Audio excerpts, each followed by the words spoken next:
Казвам се Цветелина Тенева и съм един от основателите на Бизнес институт, партньор на Соловей Соди в тази прекрасна инициатива, наречена Иновация в действие. Много се радвам да ви видя днес. Наложи се да сложим още малко столчета, което е много добро начало за нас, за това събитие. С няколко думи, какво е иновация в действие? Надявам се, че точно по тази причина сте тук с нас. И какво може да очаквате от днешната ни среща. Иновация в действие е един проект, който цели нещо много конкретно и вярва много позитивно. И това е в България да има повече потенциал да създаваме приложими иновации. Иновации, които подобряват различни области, носят полза конкретна и са създадени и виреят тук в България. Соловей Соди са патрон на този проект, основен инициатор, една компания, която има какво да каже в областта на иновациите за своята около 152 годишна история. Така че сме благодарни за този шанс.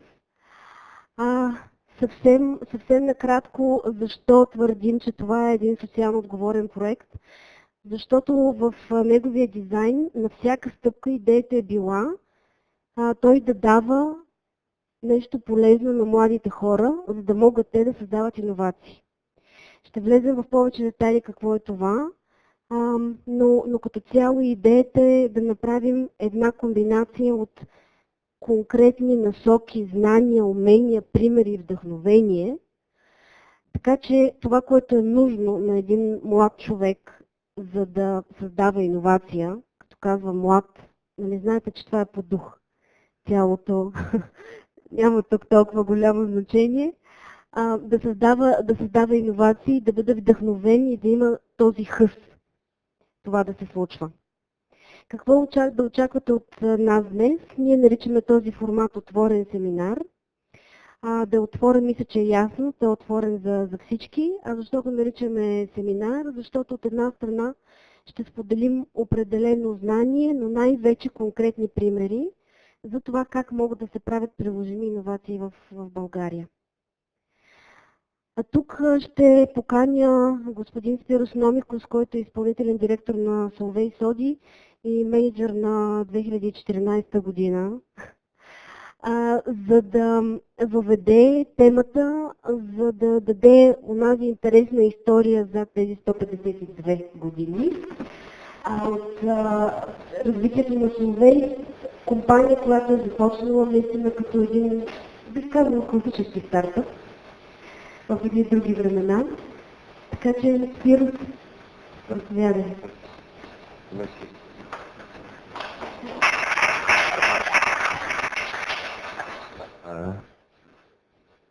Добър вечер. Преди да започва само спокойно. За менеджер от година, Соловей Соди е менеджер на година, нали? Не един човек прави всичко.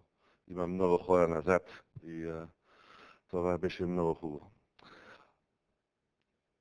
Пак, дами и господа, добър вечер. Много радвам, ще сме в това бета хаус първи път. Аз съм тук. Аз се разходих малко. Много интересна концепция. Всички тези работи, много компютър, разбира се, но и това е първи път, но е много, ми харесва много. За мен е удоволствие и чест. И пак аз ще говоря на български, това е също иновация, но някакъв в иновация има грешки, извинете отначално за това. И голям чест да бъде с всички вие, тази млада хора, които се интересува, надявам, за иновации. Тази вечер сме на първия семинар на нашата академия Иновация в действие, за да говорим за иновации и да обменим идеи как да направим света по-добре. Е хубава идея. каквото е и мотото на проекта. И аз мисля лично, че светът има голяма нужда от това и да се подобрява. И също и в България. В наши дни иновация основава да създаваме нова добавена стойност с решения, които отговарят на нови нужди или да разработваме по-ефективни продукти, процеси, услуги и технологии. Честно казано, не си спомням да съм говори за иновация на вашата възраст.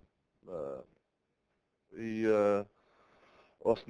осъзнах значението на тази дума едва когато навлязох в света на бизнеса и то не веднага, много години след това. Аз мисля, ваша старт в тази област определено е много по-добър от моя. Ако Solvay SODI днес стартира тази инициатива, това не е случайно. Ние сме част, като ви разбрахте, от група Solvay и иновациите са в нашето ДНК, да казваме като това, от 150 години. Група Solvay е родена като малък семейно бизнес в Белгия, създадена е преди много години от Ернест Solvay. Младът Ернест, когато е бил пак 20 години, 21 години, около какво вие сте днес, изпроведя нов метод за промишлено производство на калцинирана сода, който и днес се използва в Solvay SODI Девня, но също на всички содови завод в Европа и в други континенти. Не е само един път. Какво е калцинирана сода? Много бързо. Аз няма нищо да продава като продукт. Това се продава по тон, не по килограм. Без калцинирана сода, аз ще кажа, няма стъкло. Имаме нужда от около 150 до 200 грами калцинирана сода да произвеждаме стъкло. Имаме също детергент. Има друг продукт, който се казва бикарбонат, който това се използва за всичко. За това и за чисте, за всичко. Това е невероятно продукт. Ернест Solvay е човек с дух и упоритост да опита отново и отново да се учи от грешките и винаги да търси начин да направим нещо ново и по-добро. Да бъде по-добро, ако е нов, не е достатъчно. Той винаги подкрепя иновативните, научни, но също всичко какво е социално. Не само за сcientific, да казваме, научни изследвания.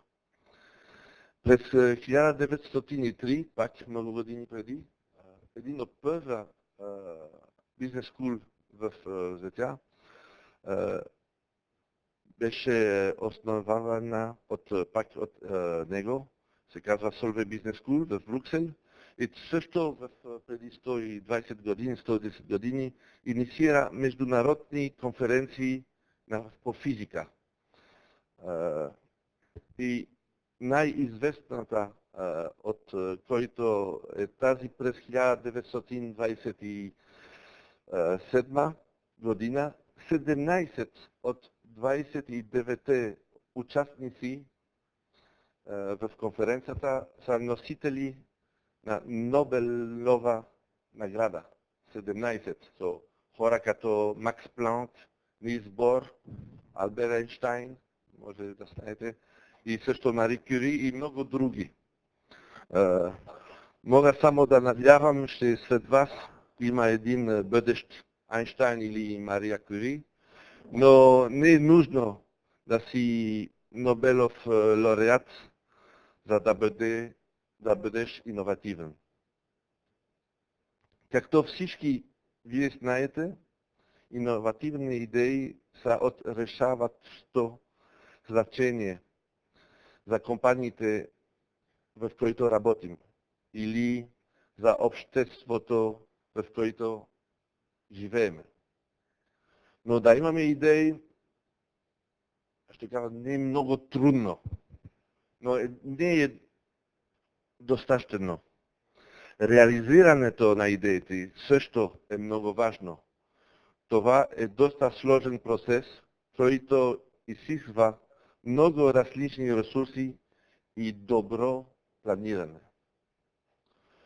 Основната цел на нашия проект в партньорство с The Business Institute и фирма Havas е да се научим как новите идеи да стават реалност.